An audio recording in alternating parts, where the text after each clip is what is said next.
Welcome back to Pink Slip Pavilion. And if this is your first time here, welcome. We are on a mission to reframe the layoff experience by sharing real stories with you every week of people who have gone through layoffs and come out the other side better off for it. Or as we like to say, turn their pink slip into a power move.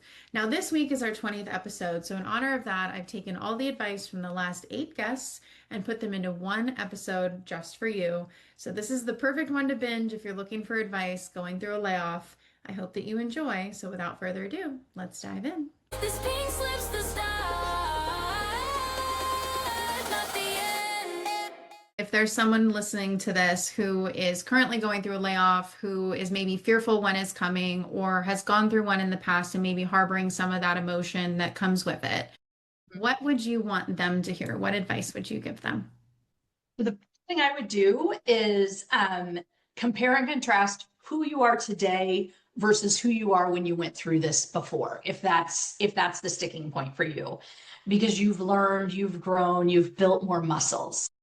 The second thing I would do is I would encourage them to create for themselves a learn, unlearn, and relearn list. So what is it you would like to learn about yourself or professionally in this time period? What do you need to unlearn about maybe the role or the space you were coming from? And then what do you need to relearn? What do you need to do about that in a different way? I put one of those together as I was starting the business. And one of the things I said was, I need to relearn networking as an entrepreneur. I need to unlearn a corporate lifestyle. And on the learn side, it was, okay, I got to get my coaching certification. I got to get those things done. But I'm getting ready. I know that list no longer works for me. So I'm getting ready to write another one. And then the third thing I would say is there is always a better path out. You might not see it today, but something is going to be better. And whatever you do next doesn't have to be the final stage. I was lucky that I was able to go from one thing to this successful entrepreneurial experience. It doesn't work like that for everybody. Maybe your next gig does need to be another corporate role because of the benefits or the predictability and schedule. That's okay. That is totally okay. And I think there's an element, I see this with some folks where I was able to do this in my late 40s. You can't hold yourself to that same experience set in your late 20s or maybe your early to mid 30s. You've got to build up to some of this stuff, and it's okay to get there over time. If they are fearful of a layoff coming, or if they've recently been laid off, I want them to start reaching out to people that they know. I want them to think about what would look better than what I have now. Maybe they're working and they're worried about a layoff coming. What would look better? What would I rather be doing? We can always be reinventing ourselves, even when everything's okay, even when the paycheck is coming in, the income is good. We can always be improving. That's why we're here. I feel like personally, that is why we're alive. I'm always on kind of a self-improvement mission. And it's also okay to just kind of to be who you are, but we all have so many skills and so much to offer. And so I would tell anyone today to start thinking about that. What are your skills? What are you up? Fine tune honestly, how you're branding yourself. It's part of what we have to do today. But what does that look like? What do you like about yourself? What would you like to happen next? I think once we stop operating out of fear, we can operate in how can I make my life better? What does that look like? So you don't have to wait for the layoff to do that. You can do that ahead of time and be prepared and start taking your own action for your future. It's like as if I'm coming from the future, right? And I'm just like breaking through the time warp things. Enrique's here. I'm like, listen, like it's like I mean, it's funny. I've actually helped people through these situations because I've been through the situation, and I think it depends on where you're at, right? Like if you just got a pink slip today and you're on a PIP, like there's a way to work through the PIP, to kind of make sure that, like, I wish I would have done that while I was in a PIP. I was like looking for my next job too. so I could be paid and be like looking for my next job. But I was so focused on like, oh my God, like how, yeah. And like I would go to sleep sweaty. I'd wake up sweaty. It was just really not healthy. So I would tell, if you're going through a PIP, I would tell you, yes, it sucks, but at least you know what, like the potential endings. Either you're going to be let go or they're going to keep you and be like, oh yeah, they got better. But while you're doing that, like build your resume, start to network with companies that that you're interested in. Start your job search while you're on the PIP is what I would say. I mean, maybe that's wrong advice, but that's what I would say. Like on the down low, not obviously overtly online. Change your LinkedIn on the back end privately to say, yo, recruiters, holla at me, just do that. While you're on the PIP, just to kind of like hedge your bets, Because what if you interview with a great company that's like, oh, awesome, and then this other company's pipping you, and then you're like, you get an offer at the end of the PIP, you're like, great, thank you for my severance, I'm out, like, boom. So yeah, just hedge your bets. And like I said, there's emotions, there's all kinds of stuff, but it's like, I'm guessing if someone's listening to this podcast, they're probably a great person. Like they're probably a good, wholesome person. They're that wants to be better somehow. So like you're great. Whoever's listening to this, you're great. You're a good person. There's nothing about you that's like, there's no reason why, like, it's not about you.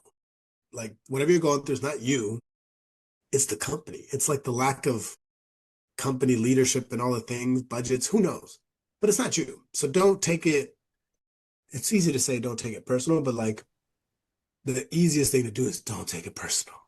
Yeah. Because you don't have to like, you can't let these sucky leaders live rent free in your life, right? 100%. Go be a mom, dad, husband, partner, friend, daughter, who, whatever it is. Go be that. And then at work, just work. Focus on being on the PIP. That's good. Know what you got to do. Get it done. At night, work on your resume, LinkedIn, network with some people. But that's if you're like PIP happening, right?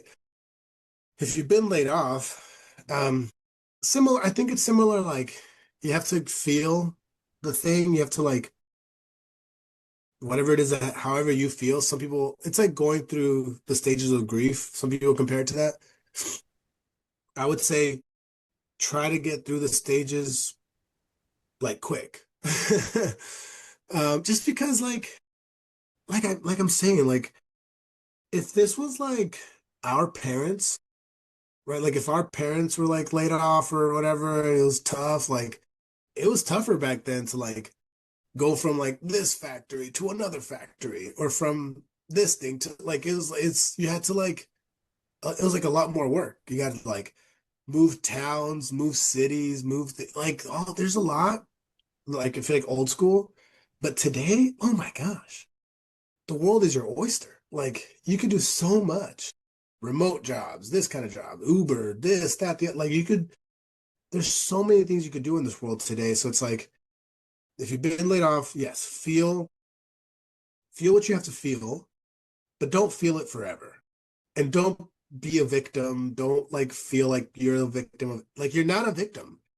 You are just a part of like the United States economy and like you were a part of this little economic wheel for this company. Now you can be your own economic wheel or go be somebody else, part of somebody else's. And like the world that like you mentioned earlier, like people aren't working at companies forever. Like my in-laws, they both worked at the same company for 30 years. They got their pension, they got their retirement, they're great. American dream, right? It's great. But that's not the reality of today. No. It's not, you know? So feel what you have to feel, but get through it. Get through it. Go work out. I would say go work out for sure, because you feel better when you go lift heavy objects. Yeah. Or go do something that's like gonna raise your heart rate and like make you like want to throw up a little bit, but like you'll be fine. Here's what I think is the good news. You opened with the roles we were used to, we thought that we would go to a company and be able to stay until we were ready to leave, or maybe you'd even have a full career somewhere. The good news is the future of work is changing anyway, whether we like it or not, at a very rapid pace.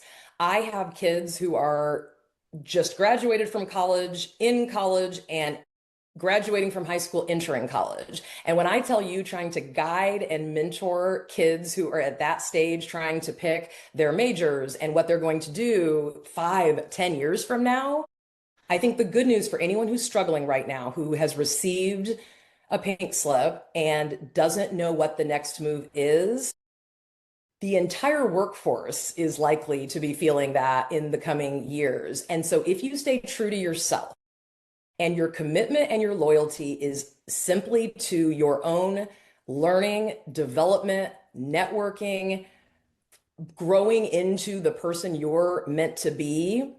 What are you good at that only you can do in this way, and just keep building and pouring into it, and know that it will work out the way it's meant to. And what I've always found is I often wake up, and as long as I'm intentional and I ask myself, most of the time, my life looks like what I was wishing and hoping for 5 years ago, 10 years ago. And we can miss it because we're sad that this time in our life ended and it's time to look to the future. But if we can feel the emotion, move through it, and then get excited about what's next, I think that changes the game, quite frankly. Couple things that come to mind. And in no particular order of importance, I think as folks that work in the corporate field, or for different businesses, we have kind of this blind faith that leadership knows what they're doing. And that's not always true. They're trying to figure it out too. And some people are just actually not meant to be leaders at companies. 100%. And companies survive. And so if you have that perspective, I mean, some leadership does things that maybe are not forgivable, but I think you have a little bit more grace for them, in that they're also trying to figure things out. And I certainly don't want to be a CEO of any company. And because I don't think I'm built for that. And some people are just not built for it. So that's when those mistakes come, and finances are out of order, and multiple reorgs to figure out if this is the best fit or that is, or they hired the wrong people. So, it's not your fault. It's, somebody's running the show, and sometimes those people make mistakes, and that affects everything. So I think that gives you a little bit more grace and understanding for the situation. Mm-hmm. Also, like I said before, we're all going to work for a long time. We're not in the days of working in factories where it takes a physical toll on you, where you have to stop working by the time you're 65, 70. I think we're all going to be working for, in this digital space and digital age, we're all going to be working for a really long time in some way or another. So just know that if today or tomorrow, no matter what your real age is, you still have a long way to go to work and define, what work is for yourself. I love the perspective of how long life is, because oftentimes when we go through crisis, we're in the moment and we forget that, well, maybe you're 30, maybe you're 40, maybe you're 50. But if you're going to live to be 100, if you're going to live to be 80, if you're going to live to be 120, we don't really know, right? But I love the perspective of the whole journey instead of a moment in time. My advice would be not to be so hard on yourself. As I mentioned, I kind of withdrew a little bit for a short amount of time to try to get back to my center so that I could move on, because life isn't over because someone, you get dismissed or discharged, or you just keep going. I mean, you have to be able to morph a little bit into what's going on in today's world, because there's a lot of changes. A ton. Yeah, and if you need more training then in certain things, get some training so you can, but it's not your fault. I keep going, was it my fault that I stayed too long? Was it my fault that I couldn't recruit? No, I don't think so. It was it wasn't a company that I could recruit anybody to. It was an impossible task that they gave me to do. Anyway, my advice would be, don't be so hard on yourself, because I was pretty hard on myself for a few weeks there. And then I went, oh gosh, okay, I'm over it. Life goes on. And that doesn't mean I'm going to be here forever either, but I have my own choices. I'm not on a contract. I'm not salaried anymore. And it does get a little scary when you start going, oh, I don't have a paycheck. I'm working for free now. Yeah, absolutely. Every entrepreneur listening to this will recognize that feeling. I'm working for free. You can't stop. You have to keep going. You just have to work hard, one foot in front of the other, and try to develop a sense of humor about it. And that would be my advice. Don't let it ruin your life. It's just you hit one dead end there, and you're going to take a right and go somewhere else and see where it brings you. And if you need to up your skills, because everybody has a lot of new computer skills now. If you're in the middle of this right now, here's what I would want you to hear it kind of more or less in the order that I had to learn it. So first, let yourself grieve. Don't rush to be okay, because losing a job, even one that you had outgrown, is a real loss. And the people that heal fastest are the ones who let themselves feel it first instead of pretending that they're fine. So feel it. That's not weakness. That's the first step. And then know that you're not alone. Even though it feels like you are, there's a whole community of people walking through this exact thing right now. And the moment that you find them, it gets lighter. So reach out for them. And if it helps at all, let my story be proof. I was sitting in my car crying, certain that it was the end of something, but it turned out to be the beginning of the best work of my life. So if you can't believe in yourself yet, borrow my belief in you until yours comes back. And then when you're ready, rebuild on purpose. Don't just grab the next job that looks like the last one. Use this chance to really get intentional. There's a Japanese concept that I leaned on called Ikigai, and it means your reason for being. You find it where four things overlap: what you love, what you're good at, what the world needs, and what you can actually be paid for. So sit in those questions and also go talk to people who are already doing work that makes you curious, just to hear how they got there. That's how that next chapter starts to take shape. Because here's what I know for sure: you don't have to become somebody new to come out of this. The thread that makes you you, it's already there. You just get to finally pull it. And the version of you on the other side of this will be more sure of yourself than the one that walked in. And I'll leave you with one last thing. The first time that I lost my job, it nearly broke me. But the second time, it freed me. Same event, completely different woman. And the only thing that changed was that I finally knew my own story well enough to bet on it. While the why me questions matter to you, accept that change is necessary for growth, and that sometimes the hardest paths you personally don't get to make, but it's your choice what to make of the outcome. So while you may have been laid off, there are better things out there for you. And take this moment to challenge yourself to grow in places that you never thought you needed. Okay, I think it's safe to say you have plenty of advice to get you through your layoff season. And if you're looking for hope, I encourage you to listen to some of these stories. There are now 19 other episodes that you can binge at Pink Slip Pavilion.